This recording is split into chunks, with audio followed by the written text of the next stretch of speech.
Olá, você que curte o canal Rede ADM. Vamos a mais um vídeo do programa Administração Sem Fronteiras. Vamos falar sobre administração japonesa e abordar 3 aspectos: administração colaborativa, empreendedorismo e como a cultura influencia na gestão, na administração do país e suas organizações. Fica comigo e assiste o vídeo até o final. Hoje nós vamos falar sobre administração com foco no Japão. Quando a gente busca no site de pesquisa sobre administração japonesa, 90% das informações é sobre o modelo japonês de administração. Esse modelo japonês tem como alguns princípios básicos a eliminação de desperdício, a produção flexível e a fabricação com qualidade.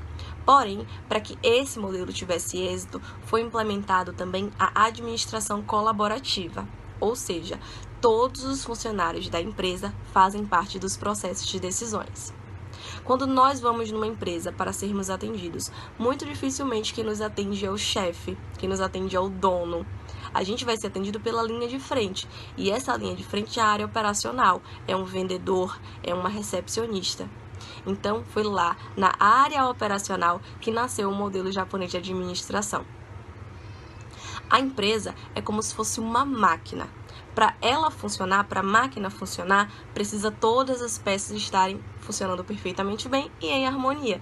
Trazendo para o nosso contexto de pessoas, se uma pessoa da equipe não está engajada, não está trabalhando como deveria trabalhar, vai impactar em toda a equipe, impactando em outras equipes, impactando na empresa. Eu ouvi uma vez numa palestra que 100% dos seus funcionários são pessoas. 100% dos seus clientes são pessoas. E se você, administrador, não sabe administrar pessoas, você nunca vai ser 100% sucedido. No início eu pensei que era loucura, mas é verdade. Nós podemos saber todos os dados, todas as técnicas, mas se nós não soubermos administrar pessoas, nós não seremos 100% sucedidos. As pessoas são extremamente importantes no ambiente organizacional. São elas que vão comandar, são elas que vão determinar novos processos, são elas que vão produzir e até quem vai consumir o produto são pessoas. Então, nesse momento, nós deveremos pensar, eu como administrador, eu quero ser um chefe de equipe ou eu quero ser um líder de equipe? Porque tem muita diferença.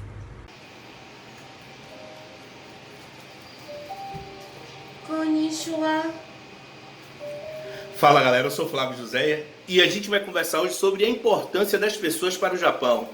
O Japão entendeu que as pessoas são seu maior patrimônio e a partir do momento que esse entendimento aconteceu, o Japão veio a se tornar uma potência econômica. A partir do momento que eles entenderam que as pessoas seriam as pessoas responsáveis em transformar o Japão em um país que vinha da agricultura, um país que sofreu desastres naturais, sofreu ataques nucleares, passou por diversas situações de fome, sofreu diversos desastres, poderia se tornar uma potência.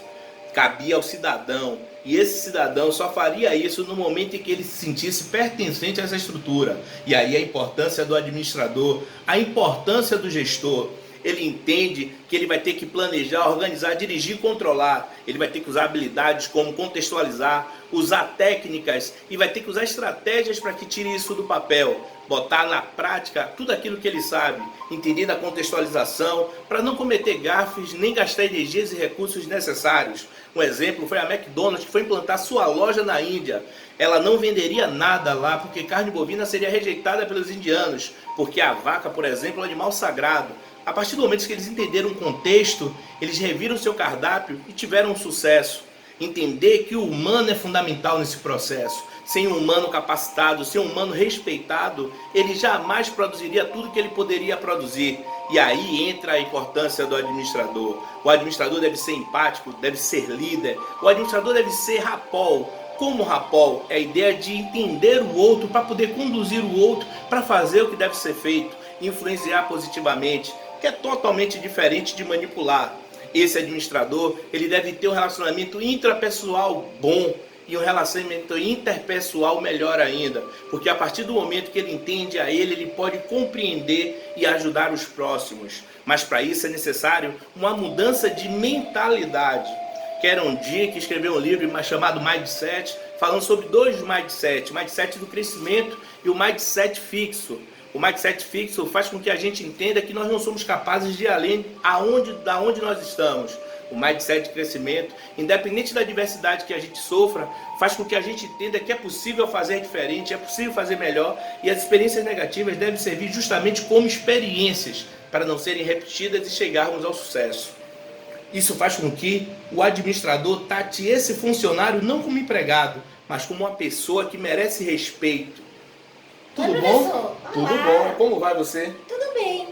Eu fiquei com a dúvida agora. Qual a importância da família para o Japão? O empregado que não é empregado, ele é colaborador, funcionário, é tratado como um membro de uma grande família e respeitado como tal. Isso faz com que esse trabalhador se sinta valorizado e aí ele vai entregar os 110% que ele tem para entregar. Trabalhar lá para eles é uma questão de honra e eles dão o máximo e têm orgulho de fazer isso. Mas me diga outra coisa, professor. Isso quer dizer que chefe no Japão não é bom? Não, eles não são chefes. O chefe, ele tem como característica humilhar, pisar, coibir, inibir o trabalhador. Mas o líder não. Ele inspira, motiva, ele quer ser seguido. Justamente pelo bom relacionamento intrapessoal, ele sabe que se ele brilhar, eu brilho. Se nós todos brilharmos, todos nós ganhamos. Então o líder é aquele que conduz, que guia e não pisa e não oprime o seu funcionário, por exemplo. Mas outra coisa, como é que o Japão conseguiu se reconstruir após a Segunda Guerra Mundial? Isso é fácil responder. Por exemplo, eles vão até os Estados Unidos e vão ver o modelo Fordismo de produção. E lá eles percebem a linha de montagem. Só que lá o trabalhador ele é especializado e logo também alienado, porque executavam tarefas muito simples. Japão, os que foram no Japão ver esse modelo voltam para o Japão, adaptam esse modelo ao modelo que surge como toyotismo, no qual esse modelo ele vai prisar a redução do desperdício, combater a perda do uso dos recursos naturais e não gastar tempo. Isso vai ser chamado posteriormente de just time. É a ideia de produzir o produto certo, no tempo certo e gastar os recursos certos.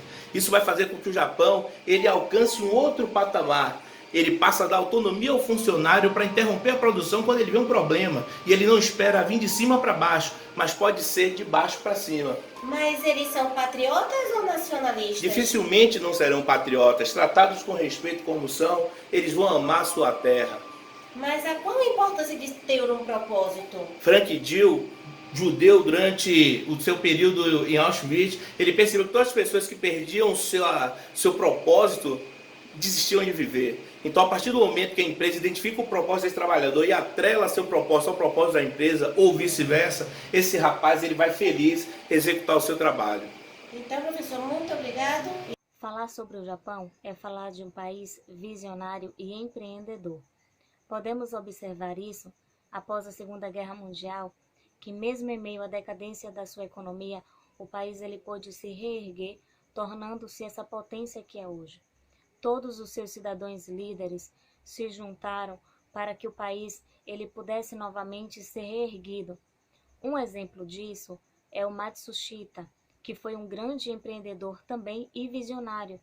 Ele estava praticamente sem nenhum tipo de recurso para fazer com que os seus negócios eles pudessem andar e caminhar. Mas ele então soube fazer o que hoje nós administradores temos que ter em mente, que é o planejar, organizar, dirigir e controlar.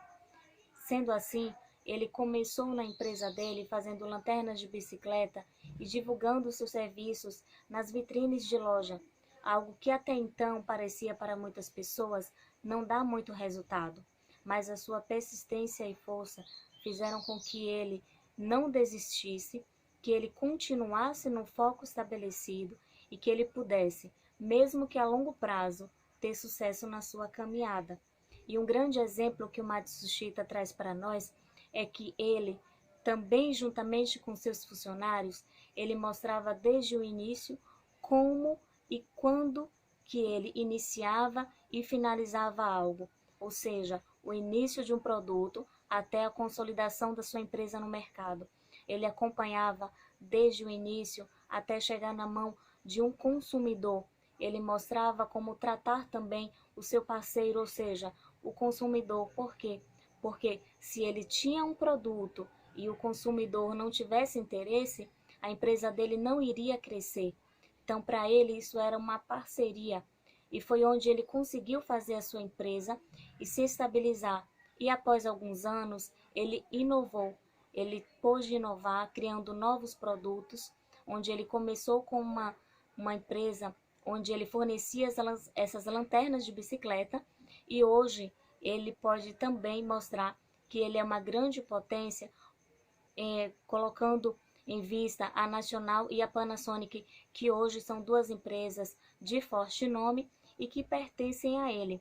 Então, que possamos ser visionários e empreendedores. As pessoas ficaram surpresas com o comportamento adotado pelos japoneses durante a Copa do Mundo 2014 aqui no Brasil. Após os jogos, os japoneses recolhiam todas as sujeiras do estádio e perguntavam aos japoneses: por que vocês estão fazendo isso, se não foram vocês que sujaram? E os japoneses respondiam: e por que eu não deveria fazer? Arigato. Pra vocês terem uma ideia, teve uma greve no Japão, onde o presidente, o líder da greve, era um norte-americano. Eles exigiam várias melhorias e, ao conquistar, os japoneses foram limpar a fábrica. E ele perguntou: mas por que vocês estão fazendo isso? E eles disseram: porque nós somos a fábrica. E foram dar o tempo gasto nas greves. Eles não entendem que lá no Japão a filosofia é a ideia da qualidade, do respeito, da harmonia. Professor, explique para nós o que é o Kaizen. Kaizen seria a ideia da melhoria contínua. É a ideia de você buscar sempre a sua melhor versão. É você entender que você pode ser melhor hoje do que ontem, amanhã você pode ser melhor do que hoje, depois de amanhã ser melhor do que amanhã. É você estar buscando sempre o seu melhor. É você assumir o protagonismo de sua história. E isso vai formar a ideia da identidade cultural desse povo. Esse povo vai entender que eu posso sempre ser melhor. Eu posso aplicar isso em todos os segmentos da sociedade. Pode ser na economia, na política, pode ser em qualquer situação. Mas quando eu encontro o meu melhor, eu sempre vou gerar o melhor para aqueles que estão próximos a mim. Napoleão Hill, ele vai dizer que enquanto a gente não entender que nós podemos crescer mais rápido e melhor, no momento em que fazemos os outros crescerem também. No Japão, eles entenderam que isso era fundamental para que houvesse um sucesso coletivo. Mas, além da capacidade de se adaptar e adaptar as coisas que podiam ser usadas em seu país, eles vão usar como ferramenta, como lastro dessa sociedade que surge, a ideia do samurai. Esse samurai que vem e significa a ideia de servir, que é baseado no seu livro da oralidade chamado Bushido, que é a ideia do caminho do guerreiro. E ele vai...